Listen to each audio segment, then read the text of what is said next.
இந்த செய்தியை கேட்குறீங்கல்ல, உங்களை பரிசுத்த ஆவியானவரால் நிரப்பினதற்கு, நீங்கள் அபிஷேகம் பெற்றதற்கு ஒரு நோக்கம் இருக்கிறது. உங்களை குறித்து ஒரு தெய்வீக திட்டம் இருக்கிறது. கர்த்தருக்கு மகிமை உண்டாகட்டும். கர்த்தருக்கு ஸ்தோத்திரம். அப்போ அதை நீங்கள் புரிந்து கொள்ளணும். உங்கள் எல்லாருக்கும் தெரியும், எலியாவை விட எலிசாவை கர்த்தர் 2 மடங்கு வல்லமையோடு பயன்படுத்தினார். காரணம், எலியாவின் மேல் இருந்த அந்த அபிஷேகத்தின் வல்லமை எலிசாவுக்குள்ளே வரும்போது 2 மடங்கு அவனுக்குள் இருந்தது. விசுவாசிக்கிறீங்க? அல்லேலூயா சொல்லுங்க.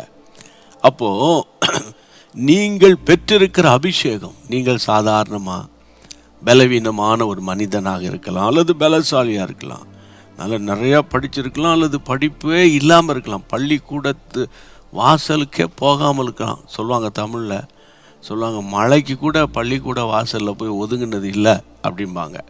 அப்படிப்பட்ட நபராக கூட இருக்கலாம். பைபிள் அறிவு, வேத அறிவு இல்லாமல் இருக்கலாம். கிறிஸ்தவ குறித்த ஒரு ஆழமான ஒரு அனுபவங்கள் இல்லாமல் இருக்கலாம்.